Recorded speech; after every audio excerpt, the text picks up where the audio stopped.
Andes Mountains only a few miles away, Santiago, capital of Chile, has a spectacular setting. The Spanish conquistadores founded the city over 400 years ago. Many magnificent old government buildings show its historic past.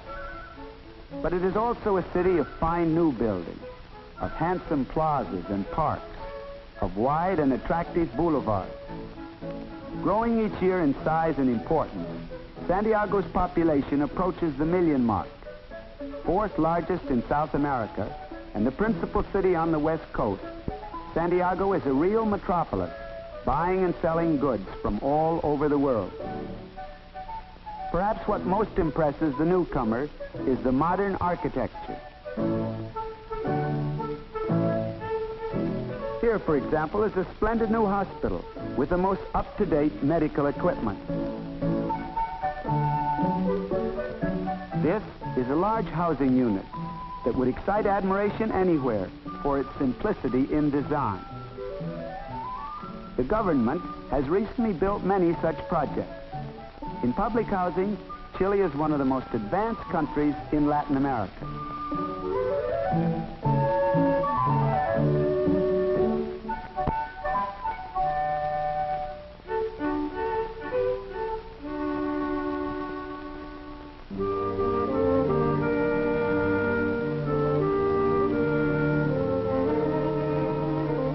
Like large cities everywhere, Santiago had and still has its slums.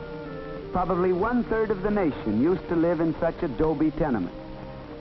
Here, with living conditions almost as bad as some in Washington or Charleston alleyways, disease and death rates mounted.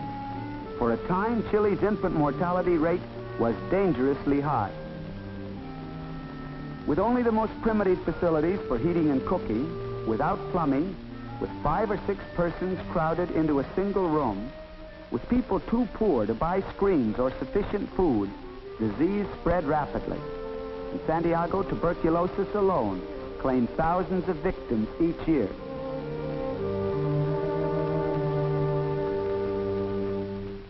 But clinics for the treatment of tuberculosis have been set up by the Ministry of Public Health. At these free government clinics, and at others organized by various social security agencies, staffs of well-trained doctors and nurses are being developed. Chile's public health budget of 232 million pesos for 1942 was nearly twice as large as in 1938.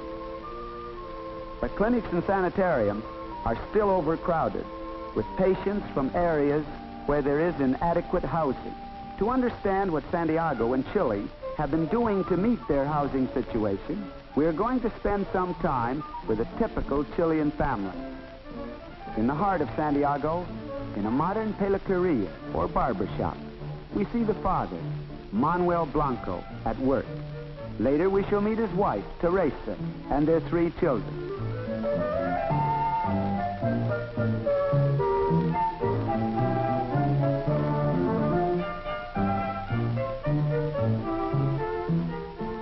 On a Saturday, the barber receives his weekly pay, less a deduction for Social Security dues. His stamp book shows his income and insures him unemployment and medical benefits. His weekly payments will in time provide an old age pension. Manuel Blanco has a long trip to the slum neighborhood where he and his family are forced to live because of the serious housing shortage in Santiago. Like many others who have not yet been cared for, he still lives in a dilapidated adobe tenement or conventillo. His wife tries to make the best of their bad condition. She often says, "After all, others are worse off than we are. Perhaps we should be glad to have a roof overhead."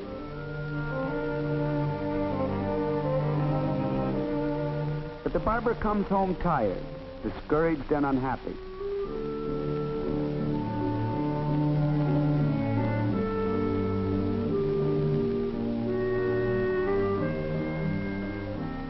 This is no place to try to raise a family, he tells his wife.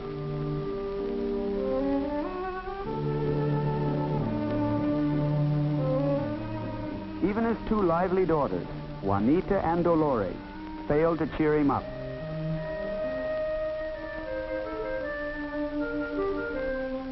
And he is disturbed to learn that his son, Patricio, the apple of his eye, has not been well and has been in the house all day. While talking with his son, the father becomes more depressed.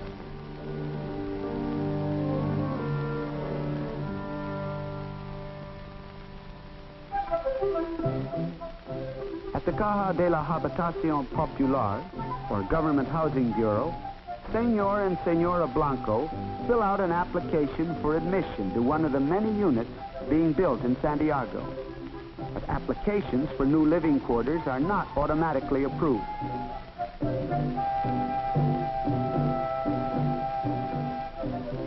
First, a social worker from the Bureau investigates the Blancos and their present house.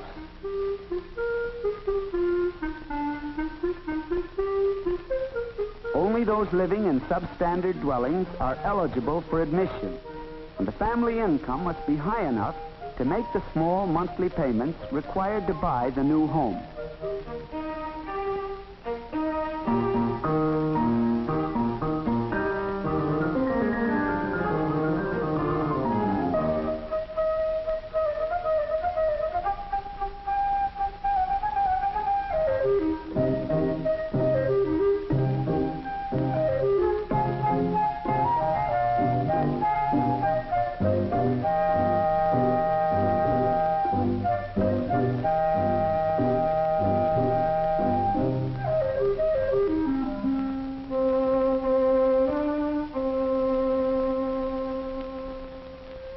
Central Board passes on all applications.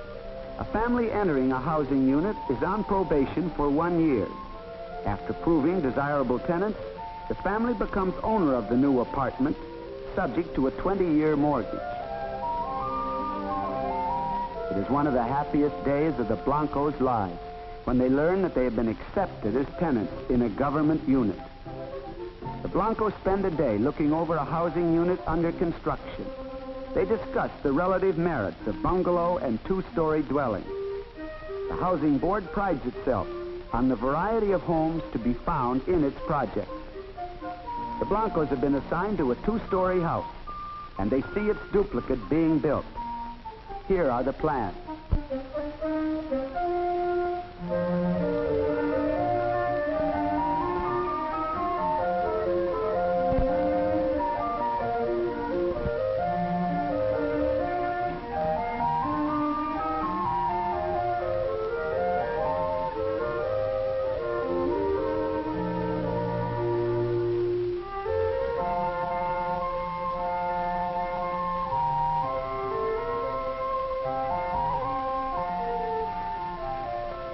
In the last 5 years, Chile has spent 150 million pesos to build new housing units for more than 8,000 families.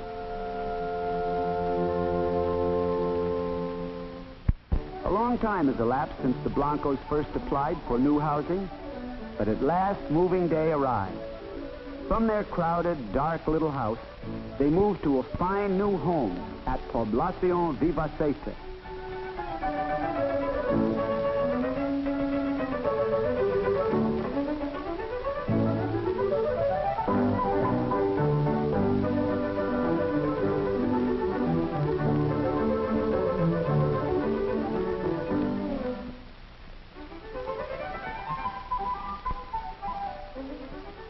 On one of the first nights in their new home, a neighboring couple joins in a housewarming. They dance their version of the cueca, the Chilean national dance.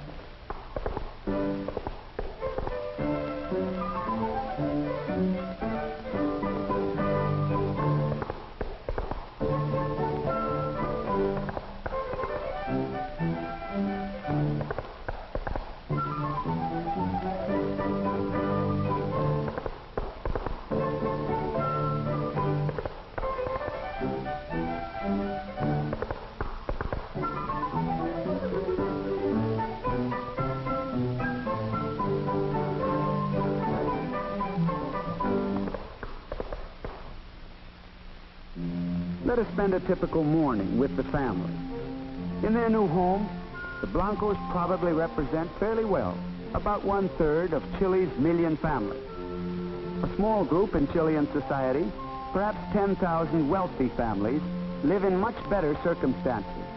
But the majority of Chile's families probably do not live as well as the Blancos in their new surroundings.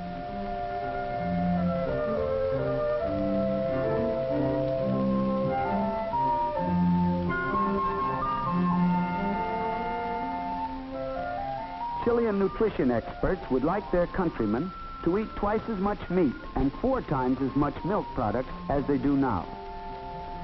This, with their present adequate supply of bread, potatoes, vegetables, fruits, and sugar, would give them a more satisfactory diet.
Senora Blanco and the girls may, if they like, shop at the little store which is in one corner of their housing development.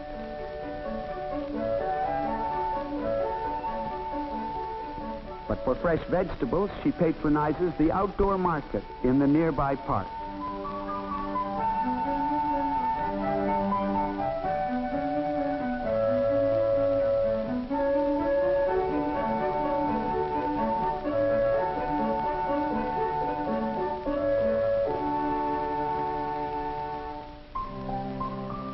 An invitation to a birthday party is as welcome in Spanish as it is in English.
Holiday morning, Patricio had slept late.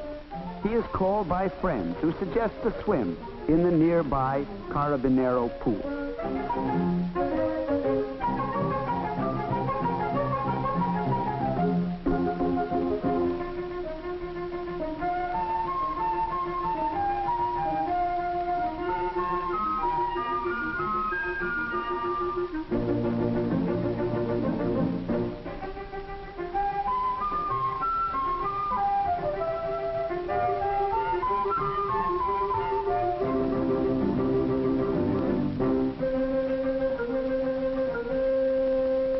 Manuel Blanco's favorite game is El Tejo, pitching metal discs at a line. At a little garden club, he matches skill with a few friends. The men may discuss politics between plays. They are outspoken in their opinions, for Chileans are firm believers in free speech and the right of every man, even the most radical, to be heard.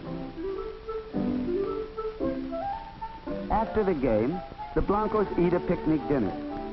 As we see the family eating together, we can be sure that thanks to their new home, their future life can be one of health and happiness. The Blanco family offers a good example of how Chile is solving its housing problem.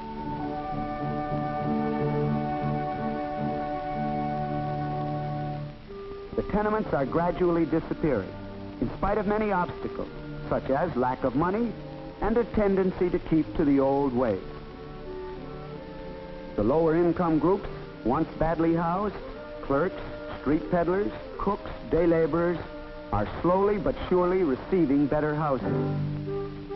Chile's housing program is getting started all over the country. In dozens of other cities besides Santiago, large housing projects are being built. Some of the new units are of the most simple type. Others are of much more elaborate architecture. But all are designed for the workers of Chile, so that they may have space, light, and air. Good housing, Chile believes, is a permanent social investment. It pays dividends in healthier and happier people.